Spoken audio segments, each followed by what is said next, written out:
శ్రీమాత్రే నమ. జయ గురు దత్తాత్రేయ నమ. ఈ వీడియోలో మనం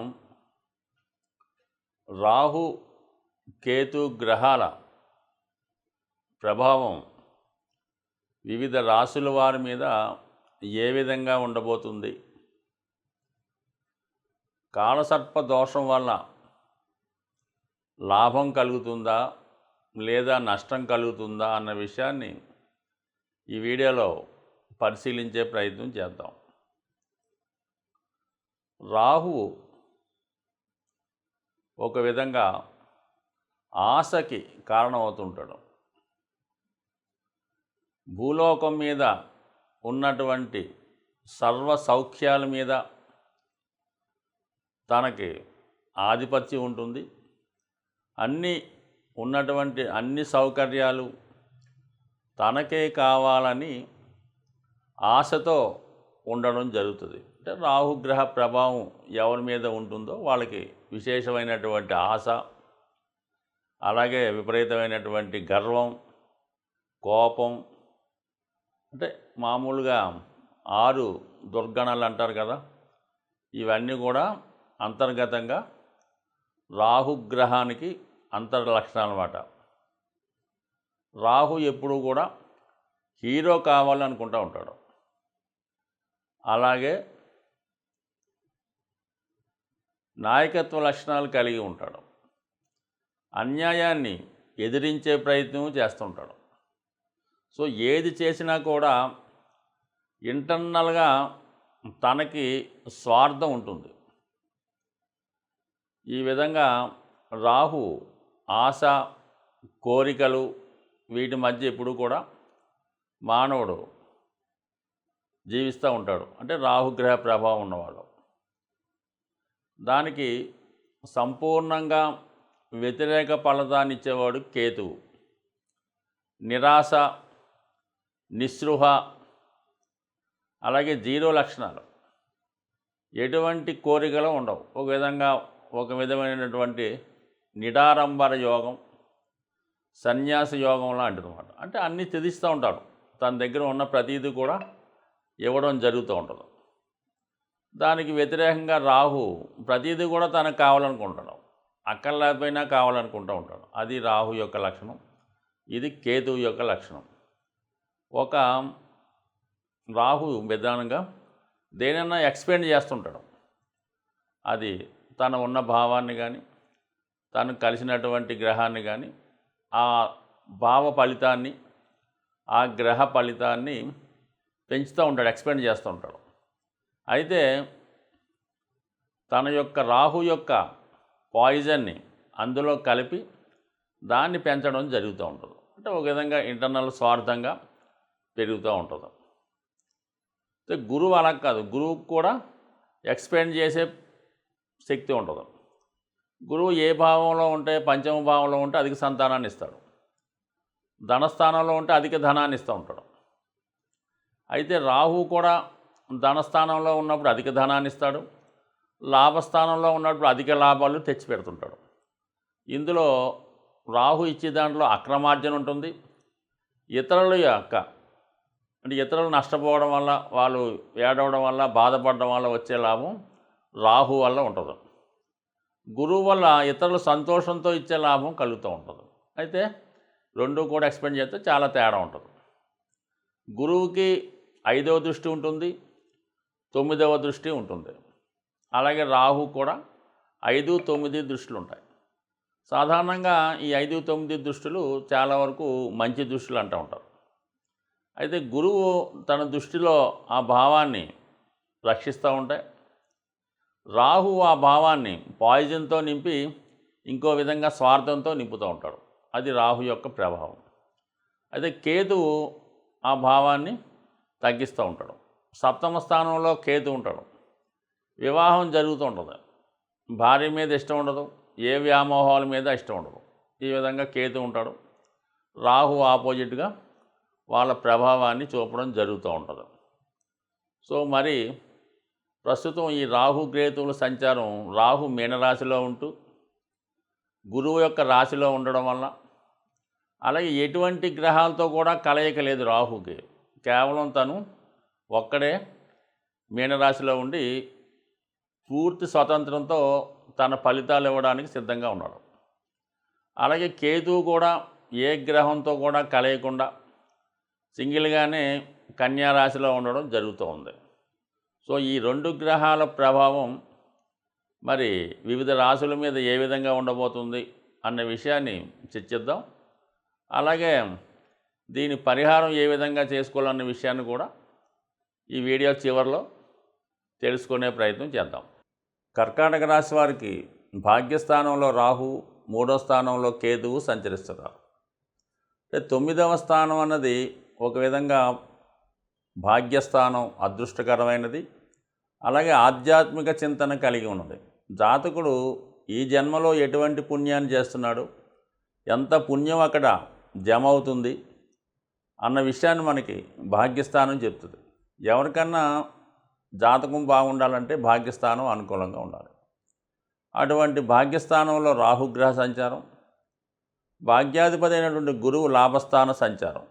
మరి ఈ వారంలో మరి లేదంటే రాబోయే రోజుల్లో జాతకుడికి ఒక శ్రేయోభిలాషి లోపంలో ఒక దగ్గర బంధువు అవ్వచ్చు, ఒక గురువు అవ్వచ్చు, లేదంటే జాతకుడు నమ్మిన ఒక వ్యక్తి అవ్వచ్చు, మరి బాగా సాయం చేసే విధంగా జాతకుడికి కనిపిస్తూ ఏదో విధంగా జాతకుడిని మోసం చేసే ప్రయత్నం జరిగే అవకాశం ఉంది. ఇంకో విధంగా చెప్పాలంటే జాతకుడు ఏదైనా జ్యోతిష్కుడి చేతిలోనో, పండితుడి చేతిలోనో, లేదంటే ఏదైనా ఒక అధికారి చేతిలోనో మోసపోయే అవకాశం ఉంటుంది. అంటే వాళ్ళ స్వార్థం కోసం వాళ్ళు ప్రయత్నం చేస్తారు.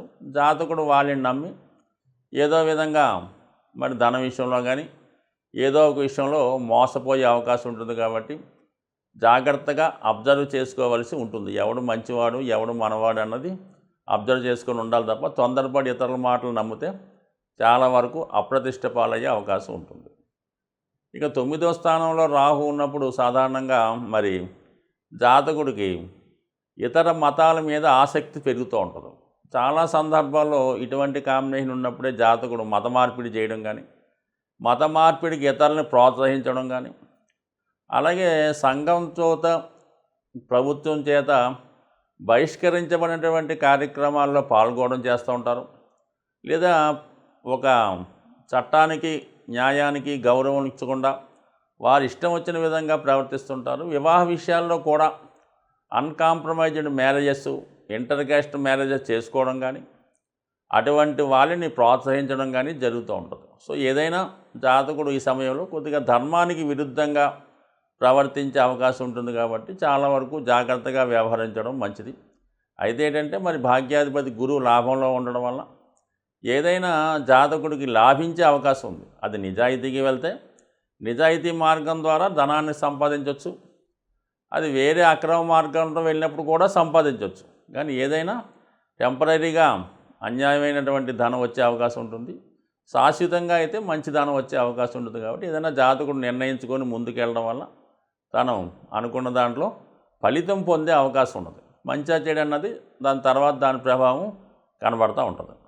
సో ఇది ఈ విధంగా ఉంటే మరి 9లో ఉన్నటువంటి రాహు అటు రాశిని, అటు పంచమాన్ని వీక్షిస్తుంటాడు. కొన్ని సందర్భాల్లో జాతకుడు వ్యక్తిగతంగా తన ఆలోచన సరళి మారుతుంది, చెడు అలవాట్ల మీదకి ఆసక్తి మళ్ళుతుంది, ఏదో ఒక బలహీనతకి లోనవుతూ ఉంటాడు. మరి పంచమాన్ని చూడటం వల్ల ఏంటంటే ఆత్మీయులు దూరం అయ్యే అవకాశం ఉన్నది. అలాగే సంతానం విషయంలో కూడా మీరు ఏదో విధమైన మీకు బాధ కలిగించే వార్తలు వినొచ్చు. వాళ్ళ విద్యలో కానీ, యాటిట్యూడ్లో కానీ, వాళ్ళ యొక్క ప్రవర్తనలో కానీ కొన్ని మార్పులు రావచ్చు. కాబట్టి సాధారణంగా మరి ఈ పిల్లల విషయంలో కూడా ఒక దృష్టి పెట్టడం మంచిది. ఇక కేతు 3వ స్థానంలో ఉంటూ ఒక మంచి మార్గదర్శకుడు ద్వారా, ఒక మంచి గురువు ద్వారా, లేదంటే ఒక మంచి నిస్వార్థమైనటువంటి స్నేహితుడి ద్వారా మీకు మీ యొక్క అభివృద్ధికి సహకరిస్తూ ఉంటాడు. అయితే ఈ సమయంలో ఎట్టి పరిస్థితుల్లో కూడా మంచివాళ్ళు మాటలు వినే అవకాశం అయితే ఉండదు. కాబట్టి సాధ్యమైనందుకు ఆ విధంగా వినడం వల్ల మీరు ఎటువంటి మాయలో పడకుండా, ఎటువంటి ఉచ్చులో తగలకుండా జాగ్రత్తగా మంచిగా బయటపడే అవకాశం ఉంటుంది. కాబట్టి ఏదైనా ఎవరైనా మీకు మంచి చెప్పినప్పుడు ఖచ్చితంగా దాన్ని ఒకసారి ఆలోచించి నిర్ణయం తీసుకోవడం మంచిది. అలాగే 3లో ఉన్నటువంటి కేతు 3, 7, 11 స్థానాల్ని యాక్టివేట్ చేస్తుంటాడు. కాబట్టి సాధారణంగా మిత్రులతో కలిసి మరి ఏదైనా పుణ్యక్షేత్రం దర్శించడం కానీ, ఏదైనా ఒక ఆధ్యాత్మిక కార్యక్రమంలో పాల్గొనడం కానీ జరిగే అవకాశం ఉంటుంది. రాహు కేతు గ్రహాల ప్రభావానికి లోనప్పుడు ఎటువంటి పరిహారాలు తీసుకుంటే ఆ గ్రహాలు అనుకూలిస్తాయి అన్న విషయాన్ని మనం పరిశీలించే ప్రయత్నం చేద్దాం. అయితే రాహుగ్రహం ఒక విధంగా తాంత్రిక గ్రహం. అందువలన తాంత్రిక దేవతలైనటువంటి దశ మహావిద్యల్లో ఉన్నటువంటి అమ్మవారిని ఆరాధించడం వల్ల, వాటిని కొలచడం వల్ల, ఆ ఆలయాలు దర్శించడం వల్ల రాహు తొందరగా మనకి అనుకూలించే అవకాశం ఉంది. అయితే సాధారణ మానవుడికి ఆ దశ మహావిద్యల్లో ఉన్నటువంటి అమ్మవారిని పూజించడం కానీ, వాటిని ధ్యానించడం, లేదంటే వాటిని బాగా పూజ చేసుకోవడం, అలాంటి కార్యక్రమాలు చాలా వరకు చాలామందికి అందుబాటులో ఉండవు. అయితే ముఖ్యంగా ఈ దశ మహావిద్యల్లో ఉన్నటువంటి దేవతల్ని సరైనటువంటి గురువు లేకుండా ఆరాధించడం వల్ల ఇబ్బంది కలుగుతూ ఉంటుంది.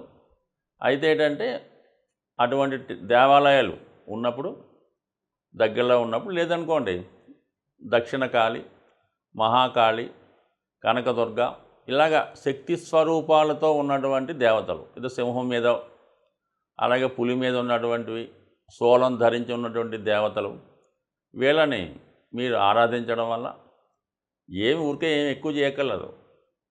ప్రతి శుక్రవారం రోజు వీలైతే ఒక 8 శుక్రవారాలు అమ్మవారి ఆలయానికి దర్శించడం వల్ల ఖచ్చితంగా మీకు రాహు యొక్క అనుగ్రహం లభిస్తూ ఉంటుంది. అలాగే కేతు ఇంకా అందరికీ తెలిసిందే, ఎంతమందిని పూజించినా ఎటువంటి ఫలితం రాదు. కానీ కేవలం విఘ్నేశ్వరుణ్ణి ఆరాధించడం వల్ల కేతువు తొందరగా అనుగ్రహం రావడం జరుగుతూ ఉంటుంది. అంటే కేతు అంటూ అనుగ్రహించాడంటే మిగతా గ్రహాలు ఏది కూడా ఇవ్వలేనటువంటి ఫలితాన్ని, లాభాన్ని కేతుగ్రహం ఇవ్వగలడం.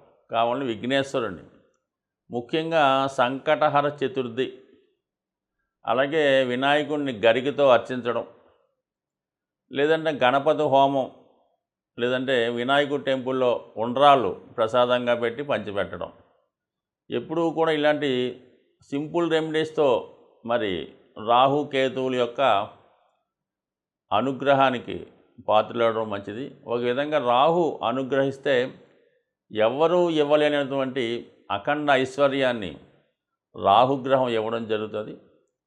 అలాగే కేతువు ఆధ్యాత్మిక రంగంలో అత్యున్నతమైన వ్యక్తులుగా తీర్చిదిద్దే ప్రయత్నం కేతు గ్రహం వల్ల రావడం జరుగుతూ ఉంటుంది. ఒక ఆధ్యాత్మిక రంగంలో అభివృద్ధి చెందాలన్నా, శాశ్వత కీర్తి పొందాలన్నా కేతుగ్రహాన్ని ఫాలో అవ్వాలి. అలాగే మెటీరియలిస్టిక్ వరల్డ్లో అపర కుబేర్లుగా మారాలంటే రాహుగ్రహాన్ని ఫాలో అవ్వాలి. సో ఏదైనా నిజాయితీగా, న్యాయంగా వెళ్ళినప్పుడు ఖచ్చితంగా ఏ గ్రహం అయినా అనుగ్రహించే అవకాశం ఉంటుంది. స్వస్తి.